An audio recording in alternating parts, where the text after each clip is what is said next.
L'Algérie, en ce moment, est vraiment en plein mouvement. Que ce soit sur la scène internationale ou même chez elle, le pays est en train de poser des jalons stratégiques assez audacieux. Alors, aujourd'hui, on va décrypter ensemble comment l'Algérie est en train de redessiner ses alliances, de projeter sa puissance, mais aussi de renforcer ses propres fondations.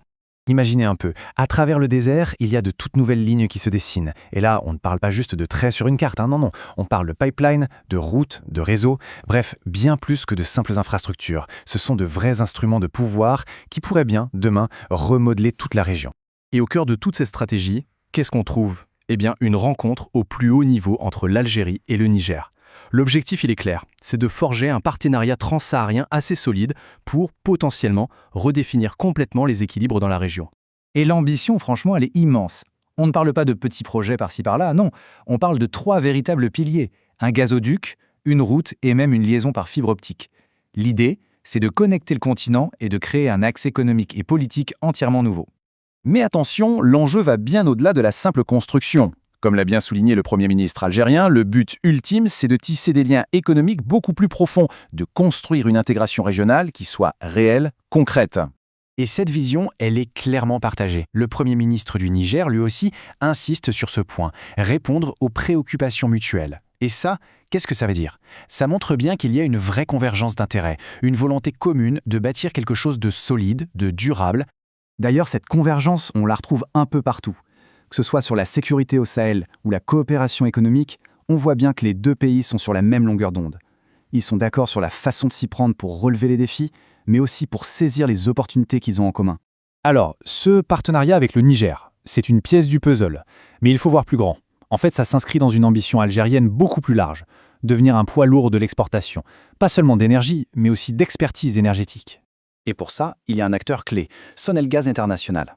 C'est une toute nouvelle filiale et son rôle, c'est d'être le fer de lance de l'Algérie. C'est elle qui va porter ce savoir-faire énergétique au-delà des frontières, avec un focus tout particulier sur l'Afrique. La mission de cette nouvelle entité est hyper claire. Elle tient en 4 points. Primo, développer ses activités. Deuxio, choper de nouvelles opportunités d'investissement. Tertio, nouer des partenariats stratégiques. Et enfin, s'imposer comme un fournisseur d'énergie sur lequel il faut compter dans la région. Et tout ça, ce n'est pas juste de la théorie sur le papier. La stratégie, elle se met déjà en place sur le terrain. Le premier exemple concret, c'est au Niger justement, où l'expertise de Sonelgaz sert déjà à renforcer la souveraineté électrique du pays. Bon, pour porter des ambitions internationales aussi grandes, il faut aussi que ça suive en interne. Et c'est exactement ce que fait l'Algérie en lançant de grandes réformes chez elle. Logique après tout, pour être fort à l'extérieur, il faut d'abord être solide à l'intérieur. Et pour se rendre compte de l'ampleur de cette restructuration interne, il suffit de regarder un chiffre. 12. 12 modifications de la Constitution, rien que ça, qui sont actuellement sur la table. Alors, regardons d'un peu plus près quelques-uns de ces changements, les plus importants. Ça va de l'ajout de critères sur le niveau d'études pour les candidats à la présidence, à l'allongement de certains mandats. Bref, chaque modification a le même but, renforcer la gouvernance. En tout cas, l'objectif qui est officiellement annoncé, c'est de faire une sorte de mise au point technique. L'idée, c'est de clarifier les textes, de combler les vides juridiques et de supprimer les contradictions.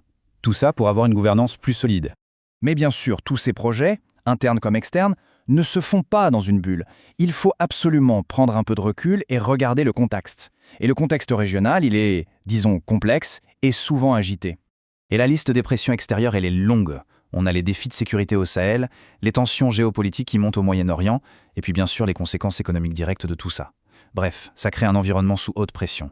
Et comme le dit ce professeur en relations internationales, il y a un lien direct entre les conflits géopolitiques et l'économie de tous les jours.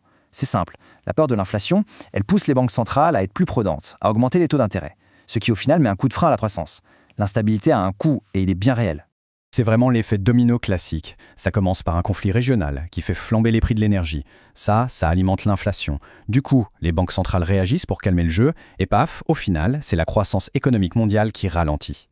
Voilà, on a vu d'un côté les grandes ambitions de l'Algérie, à l'intérieur comme à l'extérieur, et de l'autre, la réalité d'un monde assez instable. La question maintenant, c'est de savoir comment tout ça va s'articuler.